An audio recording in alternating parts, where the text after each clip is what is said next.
I'm sorry. I know you were born yesterday, but it's time for you to grow up! The man arguing with the robot is called Finch, and he is a robotics engineer.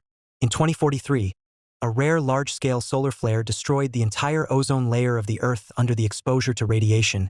Humans were on the brink of extinction. Although Finch narrowly escaped disaster by being in the basement when it struck, his frequent ventures outside in search of supplies inevitably exposed him to radiation. With his time running short, he created the robot Jeff so that Jeff could care for his beloved dog after his passing. However, Jeff's reckless behavior of crashing the car against Finch's orders left Finch extremely angry. If Jeff continued in this manner, how could Finch trust him to take care of the dog? So he yelled at Jeff for the first time. Although Jeff is just a robot, Finch's words deeply hurt him.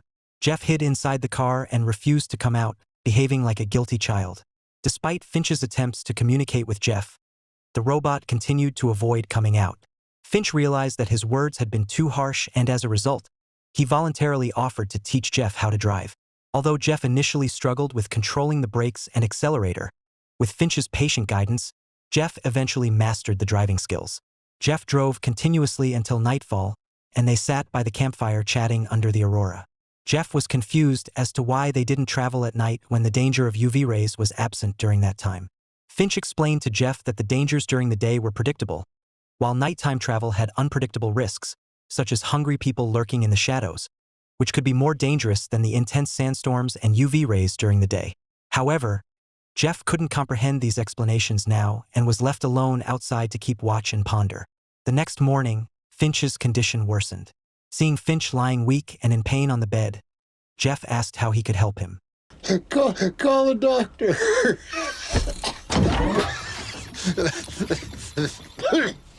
Although these were words spoken by Finch in a state of delirium, Jeff took them seriously.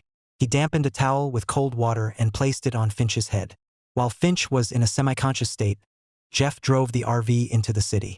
Accompanied by the robot dog, Jeff arrived at a hospital where he discovered a variety of medications. Naively believing that this would cure Finch, Jeff unknowingly walked into a trap set by others. While the robot dog was searching for supplies, it stumbled upon a box of cookies hidden deep within. Just as it was about to grab them, when Finch woke up and rushed to the hospital, the robot dog had been crushed beyond repair, leaving no possibility of fixing it.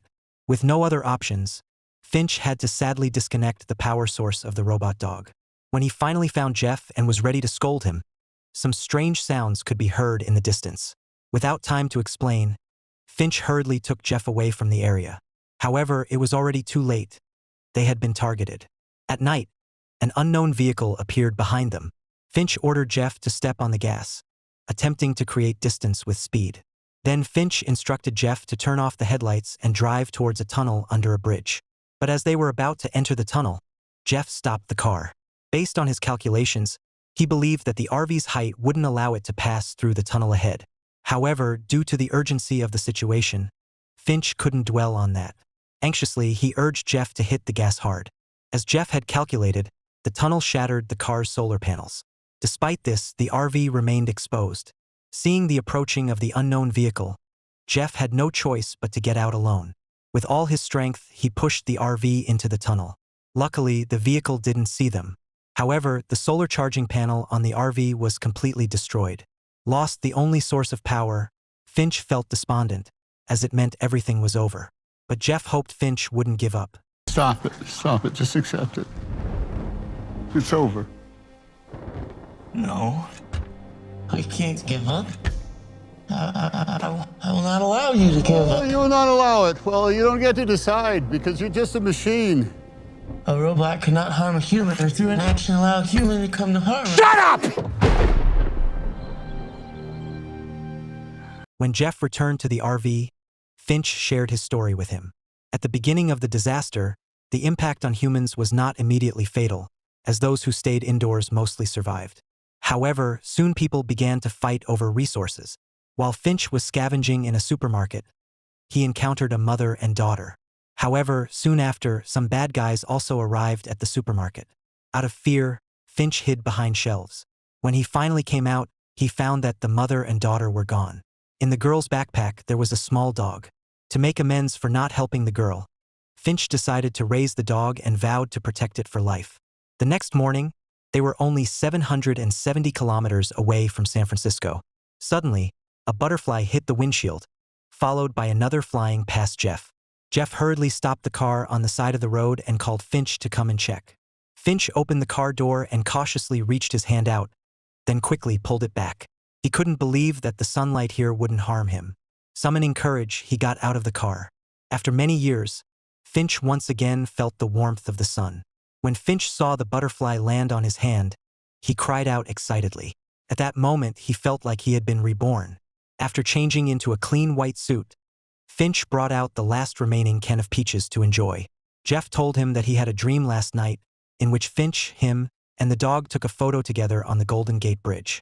Finch was shocked by Jeff's ability to dream. He didn't know what Jeff would be like in 5 years. Finch's dream had always been to visit the Golden Gate Bridge, as his father had enlisted in the military before his birth. On Finch's 15th birthday, his father sent him a photo of the bridge with a note on the back. It said that he hoped they could meet there one day. Despite visiting many cities over the years, Finch had never been to San Francisco where the Golden Gate Bridge stood. He set their destination for this trip as San Francisco, just to fulfill this wish. After hearing this, Jeff immediately became excited, as the Golden Gate Bridge was only 19 hours away by car. But Finch believed that he was running out of time. Although Jeff still couldn't fully understand the meaning of death, he knew it must be a very sad thing.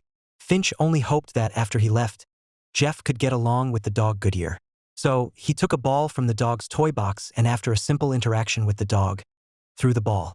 The dog joyfully fetched the ball and handed it to Finch. Later, Finch gave the ball to Jeff, but no matter how hard Jeff tried to throw it, the dog would always return it to Finch.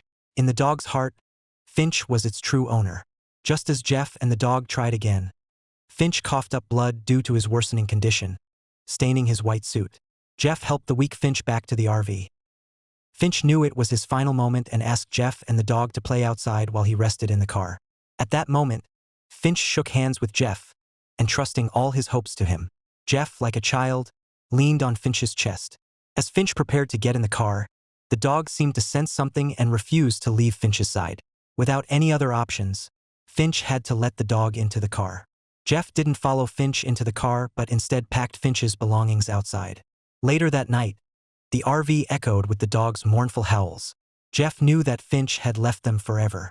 Knowing Finch's Viking heritage, Jeff held a funeral for Finch with the dog following Viking customs. The next morning, Jeff, like Finch, prepared to feed the dog canned food. But Jeff found that his fingers were too thick to open the can. Frustrated, he suddenly stood up uncontrollably as a strong force pulled the can into his chest. It was Finch's final gift to Jeff, a device specially designed to open dog food cans. As the sun set, Jeff prepared to go to the Golden Gate Bridge. Surprisingly, the dog, for the first time, handed the ball to Jeff, finally acknowledging Jeff as its owner. Soon after, they finally arrived at the Golden Gate Bridge, where Jeff buried Finch's ashes under the bridge. On the bridge, Jeff found many photos and messages, so he drew a family portrait and hung it on the bridge's railing. Then, Jeff and the dog embarked on a new journey. And with that, the movie ends. This movie, called Finch, despite its post-apocalyptic and sci-fi elements, is actually more like a heartwarming road movie. Similar movies include Cast Away, also starring Tom Hanks, and Gattaca, starring Ethan Hawke. I have made videos of these movies which you can find on my profile. Feel free to share your thoughts on this movie in the comments section. See you in the next movie.